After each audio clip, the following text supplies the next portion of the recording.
Hi, and welcome back to Daniel and John's YouTube channel, and we're going to start doing a range of videos about legal issues that affect people in their daily lives, and just try and sort of in a nutshell give you your rights, and hopefully help you along a bit. The first one we're going to look at is a routine police stop in a vehicle in the United Kingdom. This is the UK, and like any law that the police seek to enforce, there's a set of rules, and these set of rules are contained in statutes, and these statutes are passed by government, and the rules are quite clear. You've got to stick by them, and the police enforcing them have got to stick by them. There's no deviation from them. Those are the rules laid down, a bit like a game of Monopoly. That's the rules, or football. That's the rules. Okay, so there's a bit of a misconception, I'd say, in the UK that police need a reason to stop a vehicle. A vehicle could be a van, a motorcycle, a car. As long as it's mechanically propelled and it's got an engine on it of some description, whether it's battery, petrol or diesel, they have a right to stop it. Now, the statute that I'm referring to with this is contained in a thing called the Road Traffic Act of 1988, and in respect of a routine police stop where you just pulled over for no reason, sections 163 and sections 164 are the sections that will affect you and contain the powers what the police can do with you when you're stopped, and that's it. So let's look at 163, and this is the power of police to stop the vehicle in the first place. So it's a person, so it's got to be a person, has to be a mechanically propelled vehicle, on a road, must stop the vehicle on being required to do so by a constable in uniform or a traffic officer. So they've got to be in uniform. That is quite clear in there. That's what needs to happen. Okay. If you fail to stop, you commit an offence straight away. Right, okay. Now, when you've been stopped, what can they do? So we need to move on to the next set of rules, which is section 164 in the Road Traffic Act 1988, the statute. Okay, 164, power of constables to require the production of a driving licence and in certain cases statement of date of birth.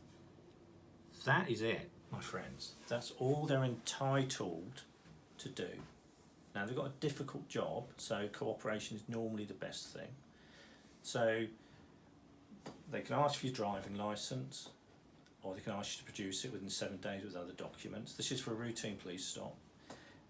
They can ask you to confirm your date of birth, so they can check it is you on that licence. But this is what I would do to play safe. I would, depending how comfortable you are with the police, there's nothing to stop you locking your vehicle and just opening your window that far down.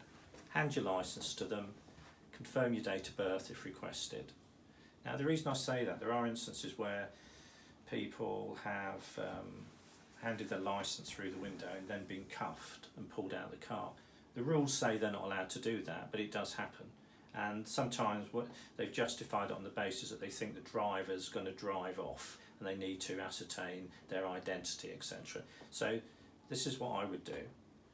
If you're approached and stopped by a police officer in uniform, turn your car engine off, remove the keys, put them on the dashboard, inform the officer you've done that if he hasn't noticed it, because some of these electric vehicles are very quiet, and ask him if he's got his BWC on, his body-worn camera on, and so it's all being recorded. If you do that, that should be absolutely fine. Just need to clarify a couple of things. They're not entitled to remove you from the vehicle unless you've committed a crime. They're not entitled to ask you to come out of the vehicle. They're not entitled to search your vehicle. They're not entitled to ask you to turn your engine off or remove your keys. It all depends, I guess, what sort of easy day you want. That would be my advice, what I've said about removing keys and putting them on the dashboard. So if we just recap here, this is for routine police stop. You can be stopped for any reason in a marked, unmarked police vehicle or by a police officer on foot in uniform. Only by a police officer in uniform. They can only request you to show them your driving licence and confirm your date of birth or produce your documents in 7 days at a police station. They cannot ask you to turn your engine off or remove your vehicle keys, ask you to leave your vehicle or search your vehicle. So that's an overview. And the other bit of advice I'd give you is bookmark this page on your phone, the Road Traffic 1988. There's a URL. Yeah. So if you do get stopped and the officer who's stopped you doesn't know the rules, you can just show them the rules so they know that you know. Anyway, hopefully this has helped you a little bit. And this thing where we just stop routine affects people all the time. I'm not anti it. It's not a bad thing.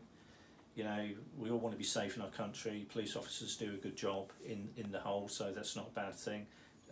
My advice is just cooperation, but you've got to stick to the rules, and so have the police. So we need all to be a little bit fair about this. Anyway, thanks for watching, and we're going to do quite a few more videos on antisocial behaviour, housing repairs, rights of entry for gas and electric, all sorts of things.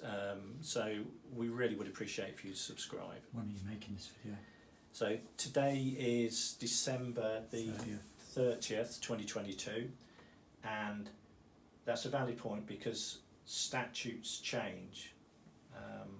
And if it does change, because I know at the moment the police, I think it's the Police Federation, are asking for new laws to insist that car engines are turned off and that all occupants can leave the vehicle. Now there's a point. So if you've got other occupants in the vehicle, they do not have to leave the vehicle as well. At time of making this video, yeah, that's the current law. Yeah. But if it changes, we'll make a new video. We'll update it. We'll update a video, yeah. Anyway, thanks for watching, and Happy New Year 2023.